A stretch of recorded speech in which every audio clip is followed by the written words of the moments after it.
Good morning. So Dr. Vinay Gupta has opened a Pandora's box where it's very difficult to find the answers in a jiffy. Now I'll be talking on probably a $1 million question. So there is money even in this figurative speech, that how to reduce the costs. Can we make our glaucoma diagnosis as well as treatment affordable to a large population? And it's been said already that a lot of patients, even though glaucoma affects everyone universally, it has been observed that the morbidity or the blindness in glaucoma is more prevalent in the lower socioeconomic strata.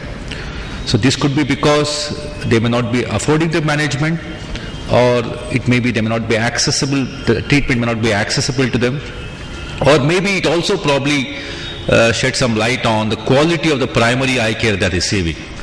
Most of these underprivileged people would approach the primary eye care, and if the systems are not efficient at that level to diagnose or to manage it efficiently, or there is a problem in the referral chain to the next better centers, probably this IC would also aim at sensitizing the ophthalmologist towards this unfamiliar ground, this pitch of effectiveness in terms of cost, or the glaucoma economics.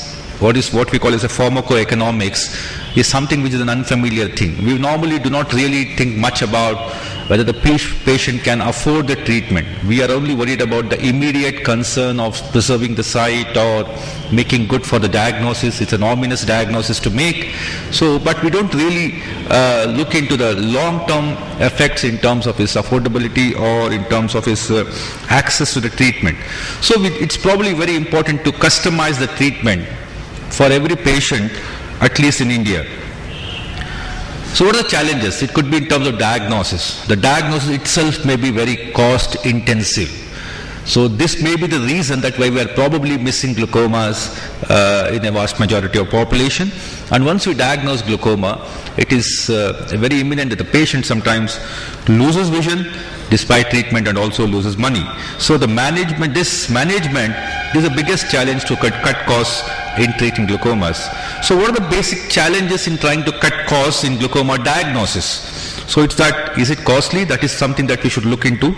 But most people know that it's an intraocular pressure measurement, an accurate one, by knowing its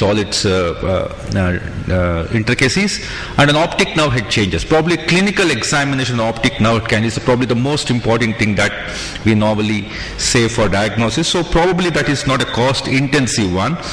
And there are a lot of new things I was shared in, like in this context of all the newer gadgets which are filling the market and a lot of mounting market pressures to buy them, the value of the comprehensive eye examination, especially at the primary eye care level, has become more important than now for glaucoma. And it is probably important to remind you all that automated perimetry still is the gold standard for still many years to come. It cannot be replaced by any newer gadgets, at least now. So if you really if doing the costing of the equipment, probably cost is never an obstacle to do a proper scientific glaucoma diagnosis, because probably applanation tonometer or gonioscopy or optic nerve, lenses to examine the optic nerve, they're not very costly compared to the present costing of the other equipments that we normally use for other specialities. But probably the priceless gadget would be having a sharp clinical acumen and to diagnose it clinically rather than to embark on the investigations. Probably over dependence on the investigations has been the biggest bugbear. So the newer things have come in, it has become a gadget intensive area. So we have so many gadgets that is claimed to make glaucoma diagnosis easy and simple and accurate, but we have not really realized that dream.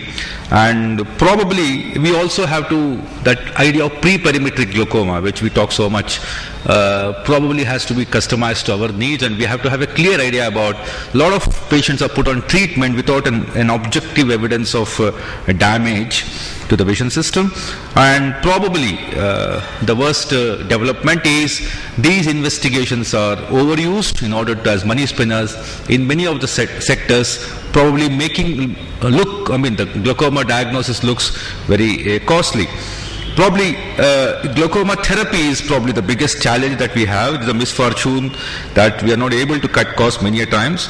And also I told you the morbidity is proportional to the economic strata, and entry of the imported brands of the drugs to India, seamlessly they are filling the market. Probably it's time to think whether it's a boon or a bane for us. So there are a lot of practitioner dependent parameters which are affecting the glaucoma care. For example, we still have to sit and think whether the Indian brands are of any use or not. Okay, this is without any financial interest of any of those, purely for the interest of our poor Indian patient. Like, should we really think to take a stock of whether our Indian brands are good or not, and how much they are probably that they're commensurate with the cost difference? That is, we should debate that we should restart. And there are practitioner convictions. Like, some practitioner thinks that a lipid is the best drug to start with. That is the first drug of choice, and probably he will choose an imported drug, which makes this idea of glaucoma very costly. And these beliefs and convictions, sometimes not scientifically based, can affect the treatment. And the concept of target pressure, like we know that we have to set a target pressure. Somebody who can just afford a very minimum line of therapy, probably if he's just around the target pressure, not really reaching the range that we have set.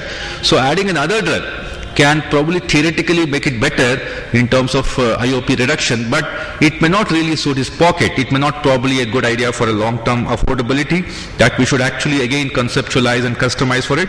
And the risk-benefit analysis, treating glaucoma in a 90-year-old, in a suspected glaucoma or early glaucoma with so many drugs, probably may not be a good idea that we need to really look into in some cases. And again, an unfortunate end, like many of the drug companies or even the practitioners, the glaucoma specialists, to prescribe the drugs many times is ill-founded.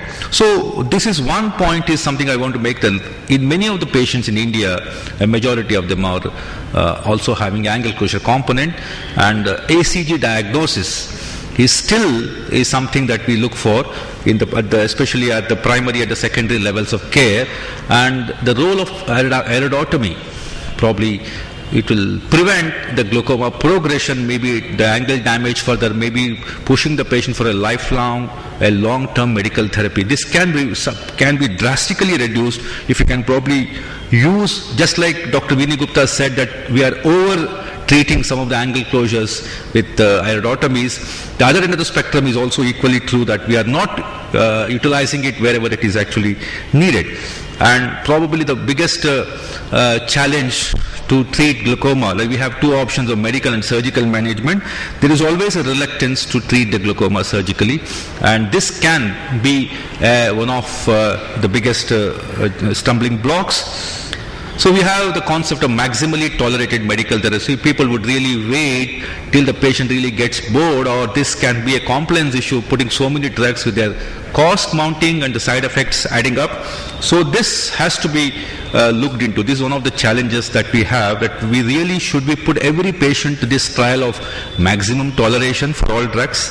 And we always fear the glaucoma surgery failures. Probably it's a part of the treatment, and unless we need to really upgrade our surgical skills and knowledge about how this glaucoma surgery works, this eternal fear cannot be removed. And in many cases I find that the glaucoma valves, though they are not very affordable at this point of time, can be a sort of a solution for many of the intractable glaucomas which demand multiple drugs and sometimes may not be very clinically very effective on a long term. And we should understand the inherent problems of reduction in the best corrected visual acuity. All these are part of the game, and probably we need to really look into this very seriously. Can surgery be a panacea for some of the patients whom we are needlessly probably driving them to medical therapy? And also many of the patients who have cataract, there is a notion that anybody's glaucoma is medically well controlled. Cataract just has to be removed. There is no need to treat glaucoma. I don't think it is a justifiable one in many of the cases. Probably that is a time that you probably take care of the glaucoma also surgically. Anyway, you are operating the patient, and combined surgeries would be a solution to many of the patients who cannot afford treatment, and also for simple, logical reasons. So this probably all boils down to finally a poor surgical training, poor concepts in treatment of glaucoma, which reflects our poor training of our postgraduates and residents. Probably we have to start working from that level. So the stumbling blocks are basically the huge cost difference between the imported brands and Indian brands, and our own concepts or misconceptions about the efficacy of Indian brands. We have always a bias towards them, and there are unproven benefits. People have been lured into believing vasoprotection, neuroprotection, so many other things which are not being still proved beyond doubt, and this could probably drive an unjustified use of these medications. And combination drugs, probably in some selected cases, combination drugs can probably cut costs, can also improve compliance. And some of the drugs like pilocarpine, which has been used for ages, has really gone out of the market, and this probably can be a solution to some cases where pilocarpine is still effective in some selected cases, both in OAG and ACG. These our undergraduates or postgraduates probably do not really realize that, and we practitioners have totally conveniently forgotten certain drugs like that. And whether it is drug of first choice is beta blockers or lipids is again a debate that we should carry out. So finally, we should answer, want to make it cost intensive or cost effective. So we have been using compulsively lipids, especially the international brands, and we are adding some of the drugs like artificial tears for the side effects. Sometimes they are also pretty costly. They may be costlier than the actual original glaucoma drug that we are using. And there is an unholy nexus sometimes between the doctor, pharmacy and drug companies, and finally making it very difficult for the patient. So lastly,